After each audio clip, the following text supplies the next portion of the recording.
MST-CET 2025-26 तर PCM group आणि PCB group या दोघांची आन्सर की उपलब्ध झालेली आहे। तरी भरपूर जे विद्यार्थी हे विचारत आहे की जे त्यांचे स्कोर कार्ड असणार आहे हे कधी उपलब्ध करून देण्यात येणार आहे आणि तुमचे जे स्कोर कार्ड असणार आहे हे तुमच्या लॉग इन मध्ये उपलब्ध करून देण्यात येणार आहे। तर बघू शकता की सर्वप्रथम जी असते ती आन्सर की आलेली आहे, म्हणजे PCM ग्रुप आणि PCB ग्रुपची आन्सर की उपलब्ध करून दिलेली आहे। आता यानंतर विद्यार्थ्यांनी घेतले ते ऑब्जेक्शन म्हणजे भरपूर सारे क्वेश्चन हे चुकीचे असतात, त्यामुळे विद्यार्थ्यांना ऑब्जेक्शन घेण्यासाठी 3 दिवस देण्यात येत असतात।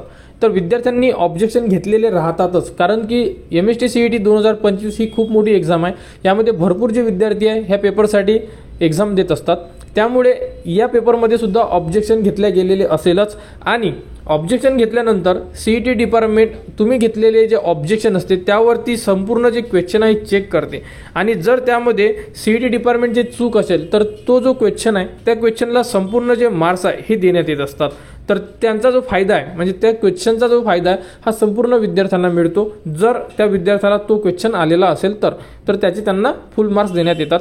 तर बघू शकता की यानंतरची जी स्टेप असणार आहे ती स्टेप असणार आहे ऑब्जेक्शन रिॲड्रेसल म्हणून, म्हणजे तुम्ही घेतलेले जे ऑब्जेक्शन आहे त्याबद्दलची माहिती तुम्हाला परत CET सेल आपल्याला प्रोव्हाइड करणार आणि त्याबद्दलची जी नोटिफिकेशन आहे ही साईटवर उपलब्ध करून देण्यात येणार आहे। जसे की बघू शकता की एक डेमो म्हणून जर बघितलं आपण तर B.Ed CETचं जे झालेली होती B.Ed CET त्यांचं ऑब्जेक्शन रिॲड्रेसलचं जर बघितलं तर एक PDF आपण तर डेमो म्हणून आपण एक PDF बघू शकतो।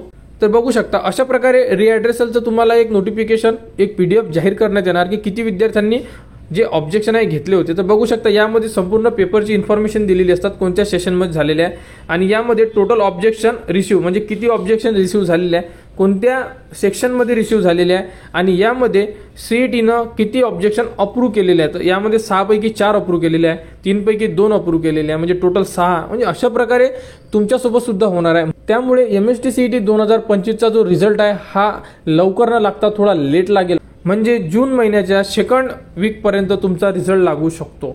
कारण की यामध्ये अजून एक स्टेप बाकी आहे ती म्हणजे ऑब्जेक्शन रिॲड्रेसल।